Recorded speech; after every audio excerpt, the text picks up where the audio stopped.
우리 한국 축구 대표팀이 이번 북중미 월드컵에서 16강에 진출했었다면 오늘 청문회가 열렸을까요? 안 열렸을까요? 뭐 16강 이상 됐으면 열리지는 않았을 거라고 생각이 듭니다. 그렇게 생각하시는구나. 저는 그렇게 생각하지 않습니다. 16강에 오르고 안 오르고의 문제점이 아니라고 저는 생각합니다. 벌써 축구협회는 국민의 신뢰를 다 잃었다라고 생각합니다. 그래서 반드시 한 번은 짚고 넘어가야 될 청문회였다라고 생각합니다. 2년 전에 기회를 줬습니다. 청문회가 아닌 편한 지리식으로. 그럼에도 불구하고 국민의 의구심을 다 해소하지 못했다라는 겁니다. 그렇기 때문에 반드시 언젠가는 반드시 이런 날이 올 거라고 저는 예측을 했었는데 너무 빨리 왔다라는 거죠. 현대축구협회라는 말씀 들어보셨나요? 예, 그렇게 말씀하시는 분이 있다는 걸 알고 그렇죠. 대한축구협회가 어느 날 갑자기 현대축구협회로 바뀌었더라고요. 현대가에서 지원도 공헌도 봉사도 많이 했다라고 생각을 합니다. 하지만 주먹구구식의 사고방식으로 인해서 행정 절차에 있어서 이 문제점을 계속 지금 이어가고 있다는 거죠. 또 고대 카르텔이라는 말씀 들어보셨나요? 뭐 계속 국민들이 하시는 말씀들입니다. 거기 앉아 계시는 회장님도 고대, 옆에 앉아 있는 감독님도 고대. 고대 출신 아니면 협회에 발도 못 딛는다. 이런 말들이 왜 나오는 건가요? 인재가 많기 때문에 그럴 수 있다라는 생각도 한번 해보기는 해봅니다. 하지만 포용 정치를 해주셔야 되는 거 아닙니까?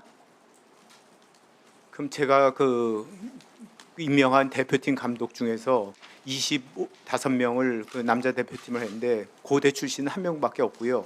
여자 대표팀 중에서는 그 고대 20여 명을 임명했었는데 고대 출신 한 명도 없었습니다.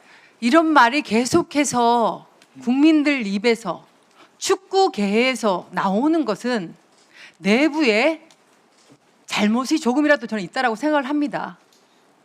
그렇지 않을까요? 예.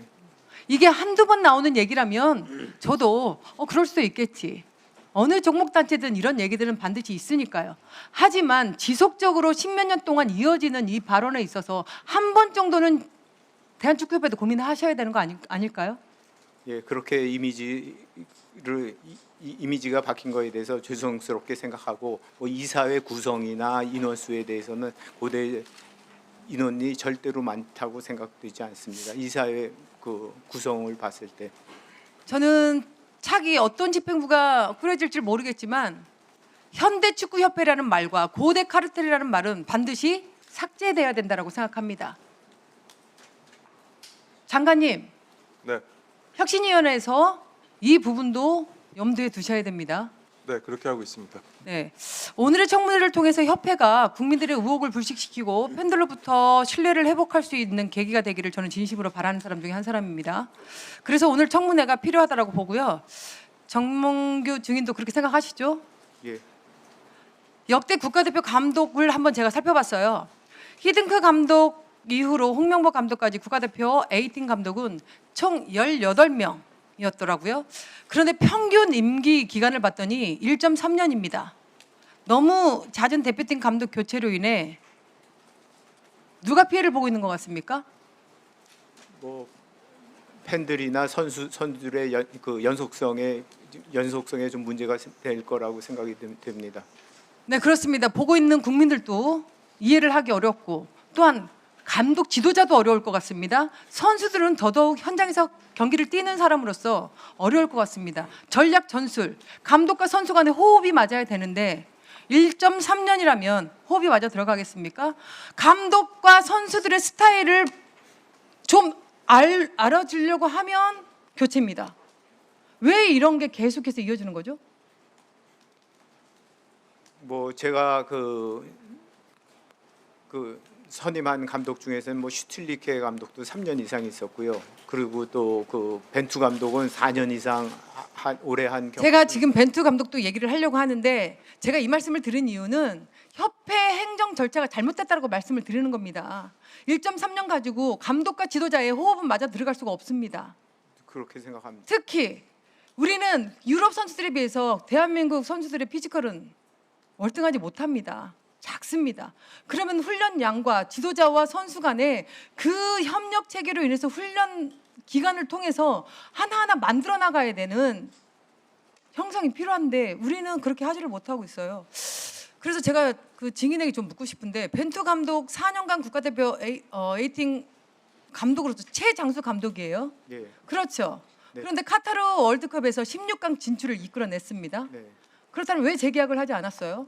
재계약은 6개월 전에 하게 돼 있었는데 그 벤투 감독 4년 반 동안에도 여러 가지 우여곡절이 많았습니다. 뭐 벤투에 대한 비난도 많았습니다. 벤투에 대한 비난은 어떤 거였냐면 똑같은 선수들만 가지고 똑같은 전술로 4년 동안 똑같이 해가지고 벤투 이후가 걱정이 된다 이런 그 비난이 있었고요.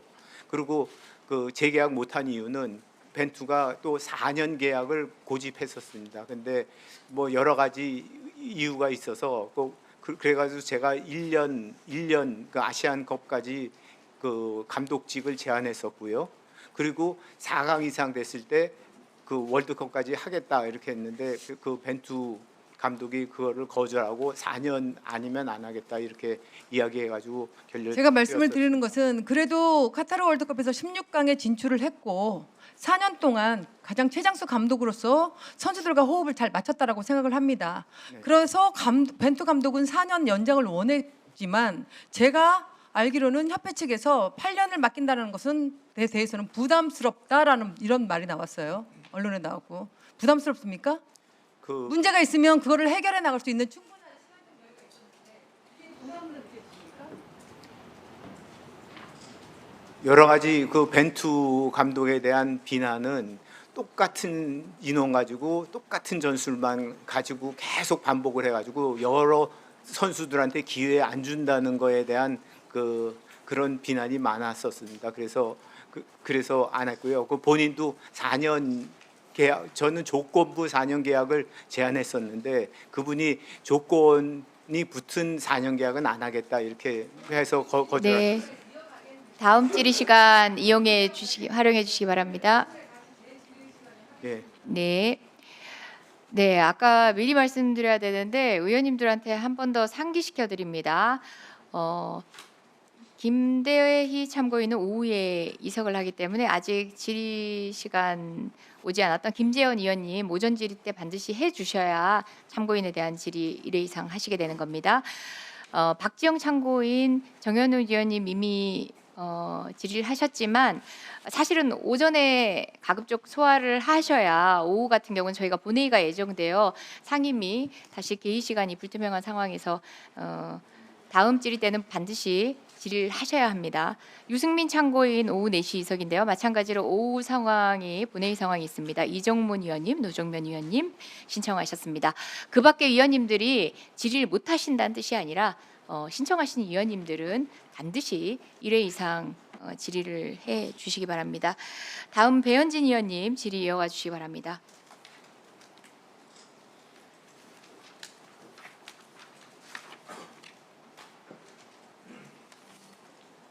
네, 국민의힘 배현진입니다. 오늘 앞서 몇 분의 위원님들께서 이미 질의를 해주시면서 말씀을 하셨는데요. 저는 오늘 이 자리에 증인으로 오신 홍명보 우리 전 감독님과 뒤에 계신 우리 김병지 선수를 뵈면서 굉장한 대한민국 국민이자 축구 팬으로서 비애감을 좀 느낍니다. 제가 대학생이던 2002년에요. 스페인전에서 마지막 승부차기를 통해 시원한 국민들의 속을 시원하게 해줬던 홍명보라는 선수는요. 영원한 리베로라는 타이틀을 얻게 됐고 그 당시 기사들을 찾아보면 기억을 다시 해내시겠지만 후배들에 대한 리더십 그리고 전략 전술에 굉장히 능통한 지적인 축구 선수 등으로 언론에서 굉장히 칭송을 했습니다. 홍명보 증인 기억하십니까? 뭐 거기까지는 잘 20년 전인데 잘 그래도 그 당시 기억하시죠? 잘 기억은 못 하겠습니다. 기억이 안 나십니까? 예, 뭐 제가 그런데 스페인 넣고 그거는 알지만은 그 다음에 저에 대한 평가는 잘 기억이 나지 않습니다. 영원한 리베로로 예, 칭송받으셨던 그거는 건 기억납니다. 기억하시죠? 예, 예. 그리고 덕장 지장이라는 평가도 받으셨어요 그때. 그런데 제가 이번 북중미 월드컵 32강에 진출하지 못하고 심지어 일본 언론을 통해서 우리 홍명보 증인께서 한국에 귀국하지 않겠다라는 그런 의사를 비쳤다라는 보도까지 보면서 아 우리 한때 그 화려했던 영웅이 저렇게 졸장으로 본인의 축구 역사를 마감하는가라는 굉장한 비애감을 느꼈습니다. 그런 감정 혹시 가지셨습니까?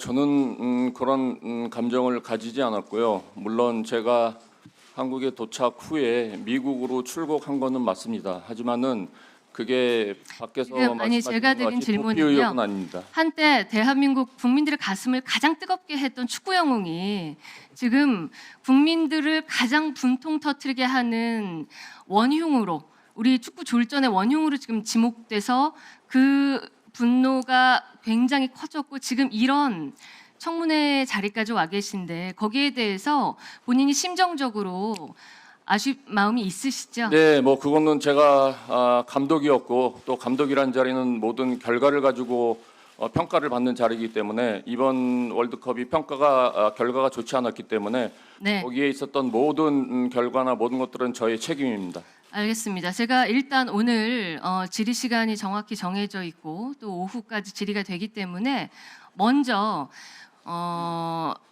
제가 나눠서 질문을 드리겠습니다.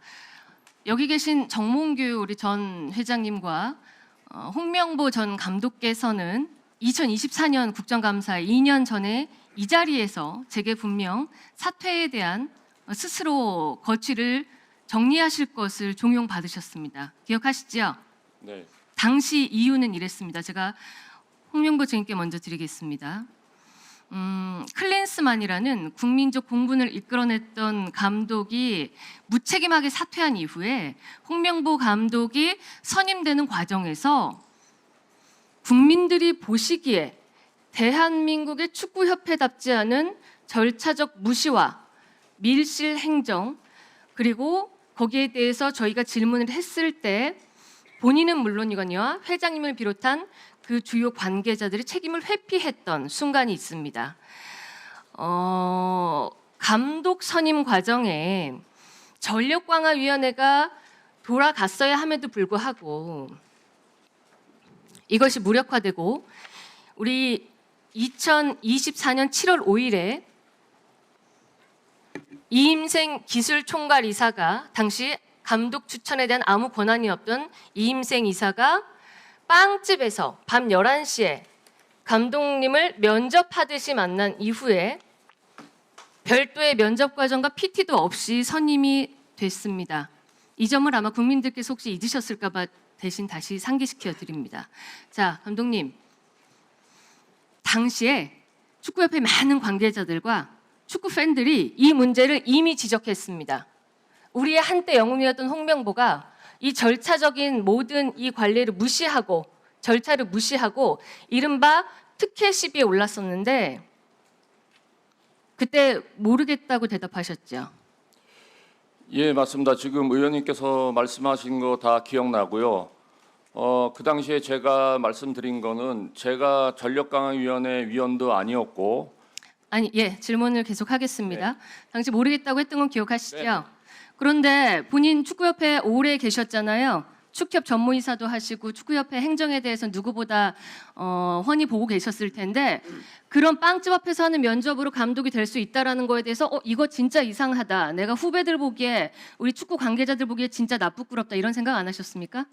의원님, 저희가 감독을 선정할 때 특히 외국인 감독 선정도 마찬가지고 외국인 선정할 때도 저희가 비행기를 타고 가가지고 문제가 없다고 아직까지 생각하시는 겁니까? 제가 이미 감독직을 물러나겠다고 하셨기 때문에 기회를 드리는 겁니다. 국민들과 축구 팬들과 평생을 뛰어오신 축구 동료들 앞에 그때 절차적 무시와 행정 누락이 있었다라고 실토하실 생각 없습니까? 다시 한번 사과를 말씀드리지만은 하시면 좋겠습니다, 감독님. 다시 한번 말씀드리지만은 제가 전력강화위에서 저한테 제안을 하러 왔을 때는 저는 정상적인 절차를 거쳐서 왔다라고 생각을 했습니다. 정상적인 절차가 아닌 거는 누구보다 아셨을 텐데 왜냐? 그 이후에 면접과 PT가 없었거든요. 그리고 서류상을 통해서 실질적으로는 이사회가 거의 형해화되듯이 열리지 않고 감독에 선임되셨습니다. 이것은 지금 초등학생도 감독 선임 과정이 이상한 모습이 있다라고 인지하는 부분입니다. 그랬기 때문에 앞에 계셨던 우리 존경하는 이모경 의원님께서 혹시나 고대라는 카르텔, 축구협회 내에 어떤 카르텔이 존재하지 않느냐라는 국민적 의혹을 말씀하신 거고요. 맞죠? 다시 한번 기회를 드리겠습니다. 자존심, 축구인의 자존심으로서 국민들 앞에 축구협회 시스템을 붕괴하는데 함께 묵인하고 일조했다라는 사과의 말씀 하실 생각 없습니까? 하셨으면 좋겠습니다. 저는 제가 집 앞에서 만난 게 국민들께서 좀 불투명하다라고 생각은 하실 수 있다고 생각이 듭니다. 하지만은 저는 제가 집 앞에서 만났다고 해서 어떤 특혜나 어떤 이익을 요구한 적은 한 번도 없습니다. 네, 배현진 의원님 수고하셨습니다.